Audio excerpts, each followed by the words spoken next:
So good to be with you here today. This is Pastor Francisca bringing you a scripture from Proverbs chapter 24 verse 10. As we usually do, we're going to look at different translations of Proverbs chapter 24 verse 10 to really understand what the verse is saying.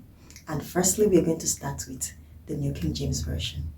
The New King James Version says, "If you faint in the day of adversity, your strength is small." So now let's look at the Easy Bible, what it says. The Easy Bible says, "If you stop trying in times of trouble, you are really very weak." And finally, let's look at the Message Bible. The Message Bible says, "If you fall to pieces in a crisis, there wasn't much to you in the first place." After looking at the different translations of this Proverbs chapter 24 verse 10, what we can get is that it's talking about failing or falling or fainting or quitting in the days of trial, in the days of trouble.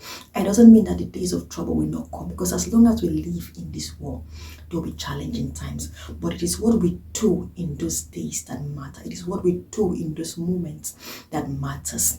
That's what the Bible tells us in Ephesians chapter 6 verse 10 says, "Be strong in the Lord and in the power of his might." And verse 14 says, "Put on the whole armor of God, that you may be able to stand in the evil day." Meaning that if we fall in that evil day, our strength is little. This reminds me of the story of Job.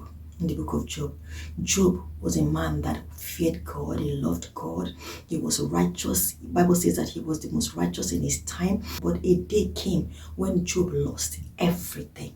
He lost all his possession, he lost all his children, to the point that his wife told him, "Won't you curse this God and die?" But despite all Job went through, he was still standing strong. He was still standing in faith.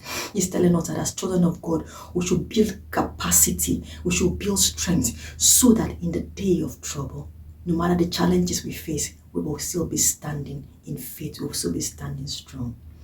Thank you so much for watching today's Bible verse. See you in the next one. God bless you.